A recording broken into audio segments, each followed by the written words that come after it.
Dear brothers and sisters, we are at a secondary school, Kumataku Secondary School, where you have more than 600 boys and girls, and there's only one secondary school in this whole ward. So you have 4 villages and there's only one secondary school. On this side there's a classroom. There are classrooms for boys, and on this side the classrooms for girls. Now what's really interesting and shocking that there is no hostel for boys, and the school had to accommodate these boys by providing them with a classroom where they sleep. Now the reason why in this area and across the country you need hostels is because the school is very far away. So sometimes people have to travel 10 kilometers, 15 kilometers and even 20 kilometers, and so as a result you can imagine how long it'll take for them to go home and come back to school, etc. So as a result, those who are very far away, they rather stay in hostel. Now right now is what we usually call lunchtime, but actually there is no food for these students, so they just play around and have no food. So you got boys just hanging around there, and also girls just out in the ground. Really shocked to hear that these girls, the hostel, the capacity is 48 girls in that hostel, but actually there are more than 120 girls that are staying in a hostel which was built for 48 girls. And what's the reason for that?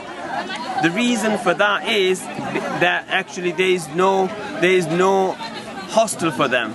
So Peace Matters charity, with your generous support, brothers and sisters, we want to build a hostel for these girls so that they can gain education. One of our pillars, Peace Matters pillars, is to empower women, to educate students so that they can have a brighter future.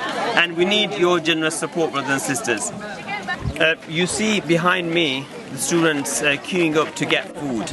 Now the food is sweet corn and beans. Now this is being prepared by the school, but actually it's the students themselves who bring these beans and sweet corn to the school in the morning, and then the school prepares for them and they have a lunchtime.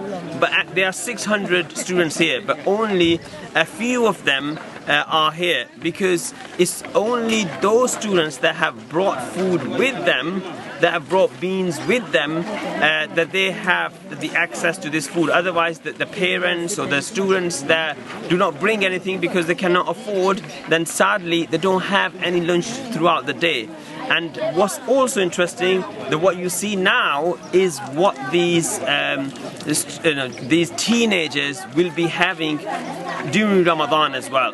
So they do not have any dates, they do not have anything else, any flour, any rice throughout Ramadan. This is what they'll be having at iftar time, and some of them will have the same thing for suhoor. So they are in desperate need of your generous donations, at least in the month of Ramadan, when the rewards are multiplied. So if any of you want to support, there's a £50 per food parcel that will last them for the whole month, inshallah.